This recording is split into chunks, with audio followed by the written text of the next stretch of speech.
Ny 30 janoary rain'ilay arivondy. Taranaka Andriantsilavo avy amin'ny Andriandroka rain'ilay arivondy. Praiministra naharitra iray indrindra teo amin'izany toerana izany.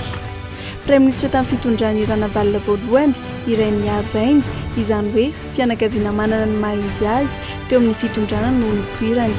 Ny 30 janoary 1929 no nateran'ity mpanao politika nanana ny lazany tamin'ny fitondrana ity. Tamin'ny fitondrany Ranavalona voalohany dia efa mpitantsoratra tao an-dako irain'ilay arivondy. Ny taona 1790 no tonga teo amin'ny fitondrana izy raha nataony mpanjakavavy Rasoeriny. Irain'ilay arivondy no tompo-kevitra tamin'ilay lalàna malaza Ray Amzato ny taona 1770 sy ny lalàna 5 tamin'ny taona 1790.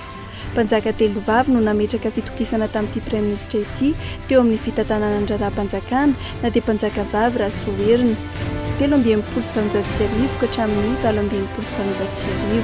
Ranavalona faharoa 1770 ka hatramin'ny 1770 ary Ranavalona fahatelo 1770 ka hatramin'ny 1770.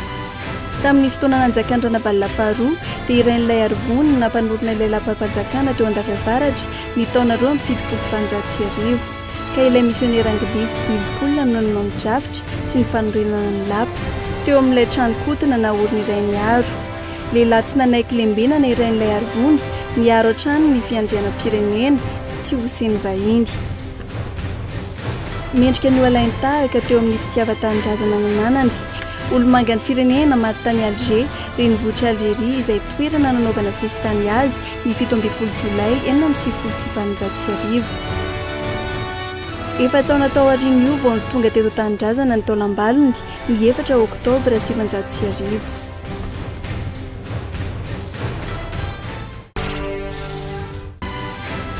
30 janoary 1770 lany tamin'ny fifidianana ho filohan'ny repoblika ny président Philibert Tsiranana tabato 9 no azony tamin'izany.